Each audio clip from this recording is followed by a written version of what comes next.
Hello everyone, welcome back to my YouTube channel. स्वागत है आपका एक और एक्साइटिंग वीडियो में। आज हम डिस्कस करने वाले हैं एक ऐसी प्रोसेस के बारे में जो आपकी बॉडी का रियल पावर हाउस है, दैट इज सेल्यूलर रेस्पिरेशन। क्या आपने कभी सोचा है एक छोटी सी सेल इतनी एनर्जी कैसे बनाती है कि पूरी बॉडी चल जाती है? हम जो खाना खाते हैं जैसे कि रोटी या ब्रेड, वो कैसे एनर्जी में कन्वर्ट हो जाती है? या एक एप्पल खाने के बाद वो कैसे हार्ट बीट और ब्रेन एक्टिविटी को फ्यूल देता है? क्या लाइफ बिना ऑक्सीजन के सरवाइव कर सकती है? अगर हाँ, तो एनर्जी कहाँ से आएगी? इन सारे सवालों का जवाब आज हम जानेंगे सेल्यूलर रेस्पिरेशन के चैप्टर में। इस चैप्टर को हम ज़्यादा डिटेल में डिस्कस नहीं करेंगे क्योंकि इसका कुछ ही पार्ट मेटाबॉलिज्म में इन्वॉल्व हो रहा होता है। सिर्फ उतने एरिया को हम कवर करने वाले हैं। आज हम ये कंफ्यूजन भी दूर करने वाले हैं दैट रेस्पिरेशन एंड ब्रीदिंग में क्या डिफरेंस होता है, because most of the students को यही लगता है कि respiration and breathing, these both things are same, but actual में ये दोनों सेम नहीं होते हैं। यही वो चैप्टर है जो आपके मेटाबॉलिज्म के बेसिक्स को क्लियर करने में हेल्प करेगा। सो फर्स्ट क्वेश्चन जो हमारे माइंड में आता है is this respiration. So the respiration is the ability of organism to respire. अब क्वेश्चन ये आता है that what is the meaning of this term respire? So my dear future doctors, हम इतना सारा खाना खाते हैं, किस मकसद से खाते हैं? क्योंकि अगर हम खाना नहीं खाएंगे तो हमें एनर्जी कैसे मिलेगी? और बिना खाना खाए तो पढ़ने का मन भी नहीं करता है। Because whatever we eat, यानी कि जो भी चीज़ें हम खाते हैं उसका बॉडी में क्या होता है, ऑक्सीडेशन होता है, ब्रेक डाउन होता है, जिससे हमें मिलती है energy. And that particular process is known as respiration. Students, अगर हम खाना नहीं खाएंगे तो क्या हम सरवाइव कर पाएंगे? नहीं। It means respiration is required for the survival of organism, यानी कि हमें सर्वाइव करने के लिए रेस्पिरेशन की जरूरत होती है। दूसरा, हमने कहा कि रेस्पिरेशन के थ्रू हमारी बॉडी में जो फूड हम खाते हैं उसका ऑक्सीडेशन या ब्रेक डाउन होता है, ताकि अल्टीमेटली हमें एनर्जी मिल सके इन the form of ATP. Now इस एटीपी की रिक्वायरमेंट हमारी बॉडी में कहाँ कहाँ पर है? देखिए, हमको जितनी भी एनर्जी मिलती है वो सारी की सारी रेस्पिरेशन के थ्रू ही मिलती है। मैं पढ़ा रहा हूँ, आप सीख रहे हो, मैं जो इंफॉर्मेशन दे रहा हूँ वो आप अपने माइंड में प्रोसेस कर रहे हो, these all are because of that energy which is produced with the help of respiration. It means whatever you are doing, आपको एनर्जी की जरूरत होती है। ये इसे आसान भाषा में समझते हैं। जब भी आप किसी फूड पार्टिकल को इंजेस्ट करते हो, सो आफ्टर इंजेशन उस फूड पार्टिकल का डाइजेशन होता है। उस डाइजेशन के लिए भी इस एटीपी यानी कि एनर्जी की रिक्वायरमेंट होती है। आफ्टर डाइजेशन उस फूड से जो न्यूट्रिएंट मिलता है उसे आपकी बॉडी में एब्जॉर्ब किया जाता है। इस एब्जॉर्प्शन की प्रोसेस में भी आपको एनर्जी की जरूरत होती है। ऑल्सो ये जो एब्जॉर्ब न्यूट्रिएंट है, अब इन्हें बॉडी की हर एक सेल तक पहुंचाना है। इट मीन्स ट्रांसपोर्टेशन के लिए भी आपको क्या पड़ती है, एनर्जी की रिक्वायरमेंट होती है। ऑल्सो ट्रांसपोर्टेशन को आपने एक्टिव ट्रांसपोर्टेशन में बहुत अच्छे से पढ़ा होगा। इवन दो हमारी बॉडी की हर एक मूवमेंट के लिए भी हमें एनर्जी की रिक्वायरमेंट होती है। हम जो सांस ले रहे होते हैं, O2 का इनहेलेशन, CO2 का एक्सहेलेशन, इस चीज के लिए भी आपको क्या चाहिए, एनर्जी चाहिए होती है। इवन दो रिप्रोडक्शन के लिए भी आपको एनर्जी की रिक्वायरमेंट होती है। इसके अलावा आपकी बॉडी की हर एक प्रोसेस जो आपकी बॉडी में चल रही है, उन सब के लिए आपको एनर्जी की रिक्वायरमेंट होती है। So these are just numerous examples of ATP application, but इसके अलावा भी बॉडी में बहुत जगह एनर्जी की रिक्वायरमेंट होती है, जिसे आप धीरे धीरे बायोकेमिस्ट्री, एनाटॉमी, फिजियोलॉजी के सेक्शन में डिस्कस कर लेंगे। तक आपने समझा कि आखिर रेस्पिरेशन की नीड क्या होती है। अब हम समझते हैं what is the difference between breathing and respiration, which is the most important question and most famous confusions between students about the term breathing and respiration. Although आपने ये टॉपिक ब्रीदिंग और रेस्पिरेशन फिजियोलॉजी और anatomy में respiratory system के अंदर जरूर discuss किया होगा, बट हम यहाँ पर आपको क्लैरिफाई कर देते हैं। सभी ने कभी ना कभी बायोलॉजी में इस ब्रीदिंग टर्म को एक्सप्लेन किया है एज एक्सचेंज ऑफ गैसेस। यानी कि ऑक्सीजन को इनहेल करना और CO2 को इवॉल्व करना। That particular simple process is termed as breathing. जबकि respiration, it is the breakdown of organic macromolecules in the presence of oxygen to release energy. Simple भाषा में कहा जाए तो जो ऑर्गेनिक मैक्रोमोलिक्यूल यानी कि जो फूड आप खाते हो उसका बॉडी में ब्रेक डाउन होना ताकि अल्टीमेटली उससे एनर्जी रिलीज की जा सके। बट क्योंकि ये प्रोसेस ऑक्सीजन की प्रेजेंस में होती है तो आप यहाँ पर ब्रेक डाउन की जगह ऑक्सीडेशन वर्ड भी यूज कर सकते हो। That respiration is break down और oxidation of organic macromolecules or you can say substrate or food in the presence of oxygen to release energy। यानी कि रेस्पिरेशन का मतलब होता है आप जो भी फूड इंजेस्ट करते हो उसे बॉडी के अंदर ऑक्सीजन की प्रेजेंस में तोड़कर एनर्जी प्रोड्यूस करना। That particular simple term is known as respiration. Moving towards the definition of cellular respiration. क्योंकि रेस्पिरेशन को हम अभी डिस्कस कर चुके हैं कि रेस्पिरेशन वो प्रोसेस होती है जिसमें बॉडी के अंदर फूड को ऑक्सीजन की प्रेजेंस में तोड़ा जाता है ताकि अल्टीमेटली एनर्जी रिलीज हो। तो यहाँ पर सेल्यूलर रेस्पिरेशन भी सेम ही डिफाइन है एज ऑक्सीडेशन और ब्रेकडाउन ऑफ द सबस्ट्रेट और food to release energy.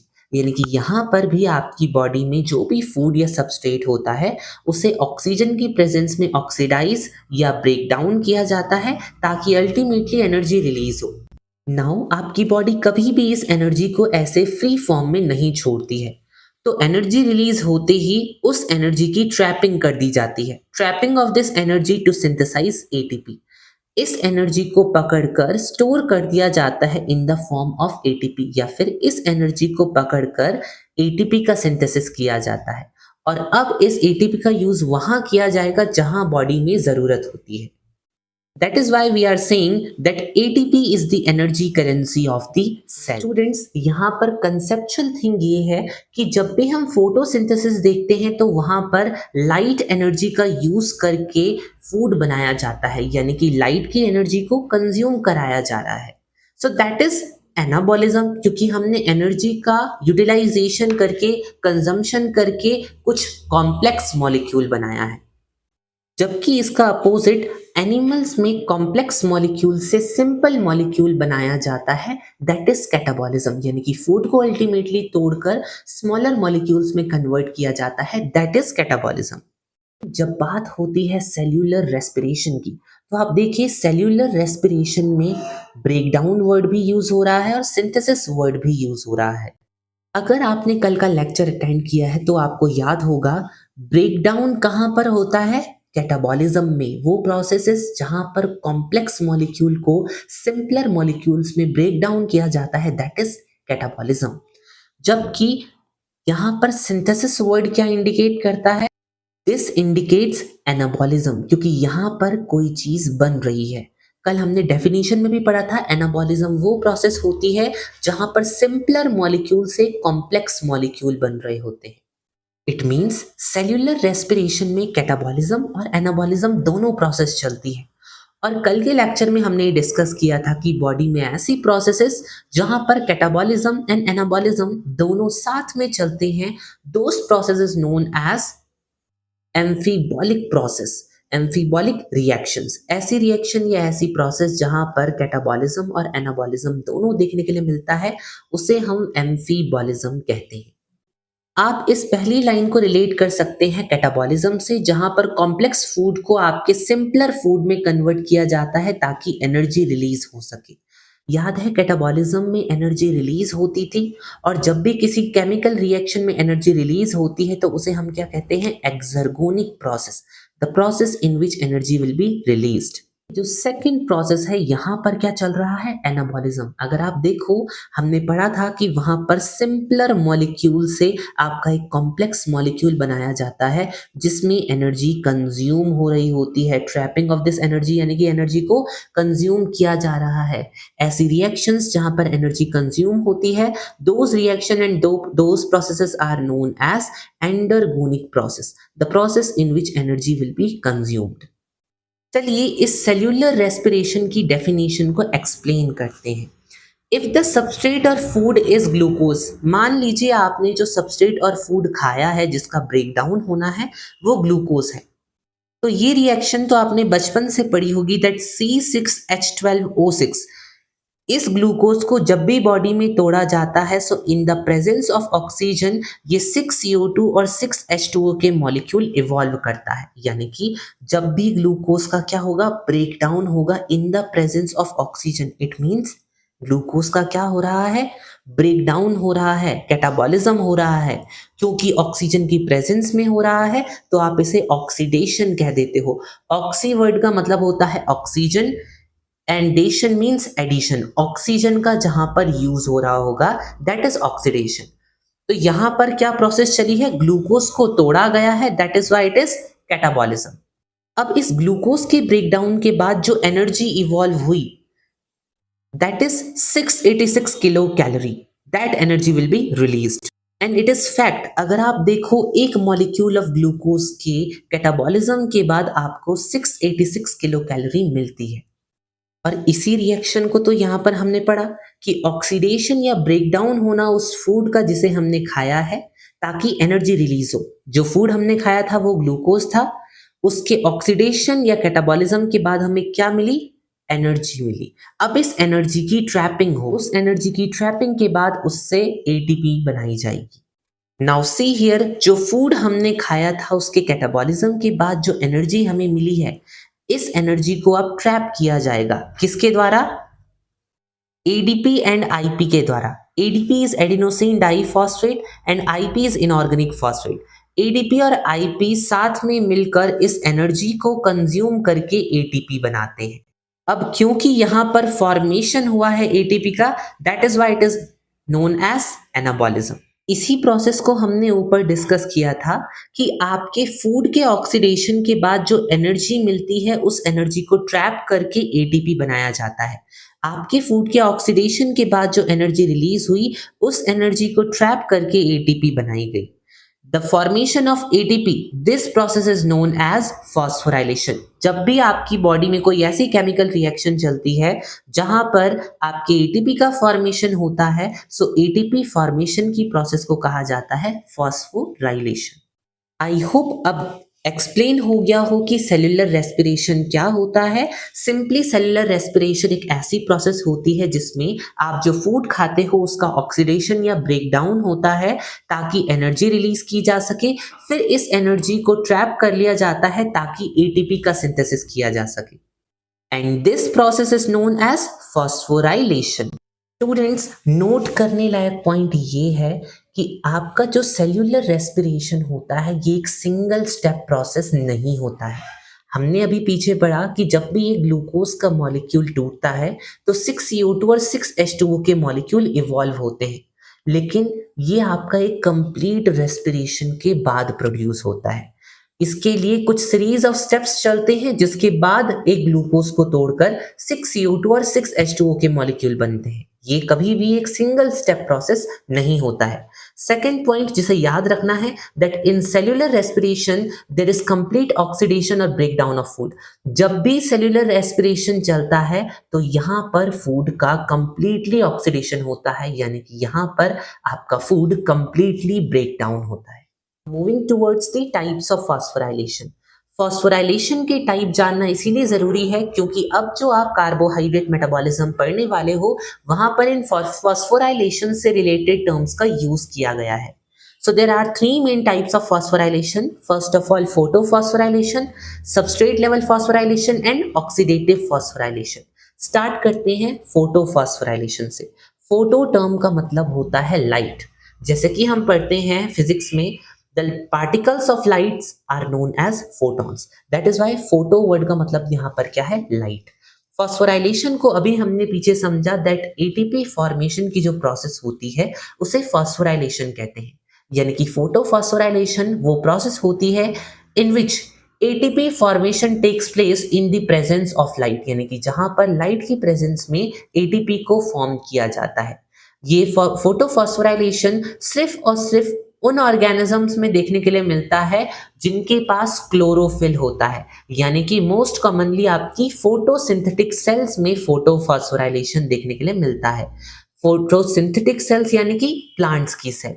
Plants में भी ये फोटोफॉस्फोराइलेशन माइटोकॉन्ड्रिया के अंदर नहीं चलता है, ये फोटोफॉस्फोराइलेशन आपके क्लोरोप्लास्ट के अंदर चलता है। Second type is substrate level phosphorylation. देखिए, कार्बोहाइड्रेट मेटाबॉलिज्म में जब ग्लाइकोलाइसिस और क्रेब्स साइकिल चल रही होती है तो उस दौरान कई बार सबस्ट्रेट से डायरेक्टली एटीपी बन जाती है और कई बार सबस्ट्रेट से एटीपी की जगह NADH और FADH2 के रूप में एटीपी बनती है या एनर्जी बनती है। तो वहां पर substrate level phosphorylation and oxidative phosphorylation की अलग ही इंपॉर्टेंस होती है। सबसे पहले सबस्ट्रेट लेवल फॉस्फोराइलेशन वो स्टेप्स होते हैं where ATP synthesize from substrate directly, यानी कि जहां पर सबस्ट्रेट को तोड़ने के बाद तुरंत डायरेक्टली एटीपी ही प्रोड्यूस होती है। जबकि ऑक्सीडेटिव फॉस्फोराइलेशन की अगर बात की जाए तो यहाँ पर एटीपी इनडायरेक्टली फॉर्म होती है NADH और FADH2 से। अब यह ऑक्सीडेटिव फॉस्फोराइलेशन आपका मोस्ट कॉमनली कहाँ पर देखने के लिए मिलता है? ऑक्सीडेटिव फॉस्फोराइलेशन जहां पर NADH और FADH2 से एनर्जी बनाई जाती है, इसे हमने कल कैटाबॉलिज्म की 3 स्टेजेस में भी समझा था कि वो कौन सी स्टेज थी। स्टेज नंबर 3 जहां पर NADH और FADH को इलेक्ट्रॉन ट्रांसपोर्ट सिस्टम में खींचने के बाद ATP का फॉर्मेशन होता है, दैट इज ऑक्सीडेटिव फॉस्फोराइलेशन, जहां पर NADH और FADH2 को ETS में भेजने के बाद ही ATP प्रोड्यूस हो सकती है, यानी कि इनडायरेक्टली ATP का सिंथेसिस होता है, उसे आप ऑक्सीडेटिव फॉस्फोराइलेशन कहते हो। अगर हम साइट्स ऑफ ऑक्सीडेटिव फॉस्फोराइलेशन की बात करें तो यूकेरियोटिक सेल में तो आप बहुत पहले से पढ़ते हुए आ रहे हो दैट माइटोकॉन्ड्रिया की जो इनर मेम्ब्रेन होती है वहां पर इलेक्ट्रॉन ट्रांसपोर्ट सिस्टम पाया जाता है, जिस वजह से ऑक्सीडेटिव फॉस्फोराइलेशन यूकेरियोट्स में माइटोकॉन्ड्रिया की इनर मेम्ब्रेन में चलता है। लेकिन बैक्टीरियल सेल में यानी कि प्रोकैरियोटिक सेल्स में ये ETS या ऑक्सीडेटिव फॉस्फोराइलेशन मेसोसोम्स में चलता है। जिस तरीके से माइटोकॉन्ड्रिया की इनर मेम्ब्रेन फोल्ड हुई रहती है, इन द सेम वे आपकी प्रोकैरियोटिक सेल में जो सेल मेम्ब्रेन होती है उनमें फोल्डिंग्स पाई जाती हैं, जिन फोल्डिंग्स को आप क्या कहते हो? मेसोसोम्स कहते हो, जहां पर माइटोकॉन्ड्रिया की इनर मेम्ब्रेन की तरह ही इलेक्ट्रॉन ट्रांसपोर्ट सिस्टम पाया जाता है। तो that is all about the types of phosphorylation. अब हम समझते हैं कि वो कौन सा सबस्ट्रेट है जिसे ब्रेक डाउन करके हमारी बॉडी में रेस्पिरेशन के थ्रू एनर्जी जनरेट होगी। That particular substrate is known as respiratory substrate. So what is respiratory substrate? Substrate that will undergo oxidation or break down to release energy. ये वो substrate है जिसे तोड़कर ऑक्सीजन की presence में तोड़कर एनर्जी रिलीज की जाती है। That particular substrate is known as respiratory substrate. Respiratory substrate carbohydrate भी हो सकते हैं, फैट्स भी हो सकते हैं और प्रोटीन्स भी हो सकते हैं। लेकिन अगर मैं आपसे पूछूं कि इनमें से सबसे ज्यादा एनर्जी कौन देता है तो ज्यादातर स्टूडेंट्स के दिमाग में कार्बोहाइड्रेट्स आता है। स्टूडेंट्स, फैट्स मैक्सिमम एनर्जी देने का काम करता है, लेकिन इसके मैक्सिमम एनर्जी देने के बावजूद भी फैट्स को प्रिफर्ड सोर्स ऑफ एनर्जी के नाम से नहीं जाना जाता, क्योंकि फैट्स भले ही मैक्सिमम एनर्जी दे दे लेकिन इसका ऑक्सीडेशन बहुत ज़्यादा कॉम्प्लेक्स होता है, यानी कि बॉडी में इसका ब्रेक डाउन होने में बहुत ज़्यादा टाइम लग जाता है। जबकि carbohydrate as preferred source of energy, carbohydrates को प्रिफर्ड सोर्स ऑफ एनर्जी के नाम से जाना जाता है। इसका ऑक्सीडेशन यानी कि बॉडी में ब्रेक डाउन बहुत इंस्टेंट होता है, जल्दी हो जाता है। आपने स्कूल टाइम में ये नोटिस भी किया होगा, असेंबली के टाइम कई बार होता था ना कि प्रेयर चल रही है और पीछे 3-4 बच्चे लुढ़क जाते थे, यानी कि चक्कर खाकर बेहोश हो जाते थे। या फिर आपने अपने घर में भी ये चीज़ नोटिस करी होगी, अगर कोई बेहोश हो जाए तो आप उसके पास घी वगैरह थोड़ी ना लेके जाते हो, कोई ऑयली चीज़ थोड़ी ना लेके जाते हो। आप हमेशा क्या लेकर जाते हो? ग्लूकोज या फिर पानी में चीनी घोल कर ले जाते हो। लेकिन क्यों? क्योंकि चक्कर आने के दौरान क्या होता है, पेशेंट की बॉडी में जो एनर्जी होती है वो कम हो जाती है, और ये जो कार्बोहाइड्रेट आप उसे दे रहे हो इन the form of glucose, in the form of sugar solution, ये सारी चीजें उसको इंस्टेंट एनर्जी देने का काम करती हैं। बात की जाए प्रोटीन्स की, तो प्रोटीन्स बहुत रेयर चांसेस में ही रेस्पिरेटरी सबस्ट्रेट की तरह यूज होते हैं, क्योंकि प्रोटीन्स हमारी बॉडी को स्ट्रक्चर देने का काम करते हैं। They are mostly utilize to form structural constituent of the body. अगर ये ही आपके रेस्पिरेटरी सबस्ट्रेट की तरह काम करेंगे तो आपकी बॉडी की स्ट्रक्चरल अरेंजमेंट डिसऑर्गेनाइज हो जाएगी। तो अभी तक हमने समझा कि वो कौन से सबस्ट्रेट हैं जो रेस्पिरेशन में जाकर एनर्जी प्रोडक्शन में हेल्प करते हैं। अब हम समझते हैं कि रेस्पिरेशन कितने टाइप का होता है। So there are two main respiration on the basis of respiratory substrate which is used. यानी कि कौन सा रेस्पिरेटरी सबस्ट्रेट रेस्पिरेशन में जाने वाला है, उस बेसिस पर भी आपके रेस्पिरेशन को दो पार्ट में क्लासिफाई किया गया है। सबसे पहला है floating respiration, second one is protoplasmic respiration. Floating respiration मतलब जहां पर respiratory substrate carbohydrates and fats होते हैं, लेकिन इसे फ्लोटिंग रेस्पिरेशन क्यों कहा जाता है? Because carbohydrates and fats these are floating inclusions of the cell cytoplasm. अगर आप देखोगे सेल के साइटोप्लाज्म में कार्बोहाइड्रेट्स एंड फैट्स की इंक्लूजन बॉडी फ्लोट कर रही होती है। Second one is protoplasmic respiration. जब रेस्पिरेटरी सबस्ट्रेट प्रोटीन होता है तो आपका प्रोटोप्लाज्मिक रेस्पिरेशन देखने के लिए मिलता है। यहां पर आप प्रोटो वर्ड से याद रख सकते हो कि जब रेस्पिरेटरी सबस्ट्रेट क्या होता है? प्रोटीन। अगर प्रोटोप्लाज्मिक रेस्पिरेशन में रेस्पिरेटरी सबस्ट्रेट प्रोटीन है तो बचे कुचे दोनों सबस्ट्रेट कहां आएंगे? फ्लोटिंग रेस्पिरेशन में आएंगे।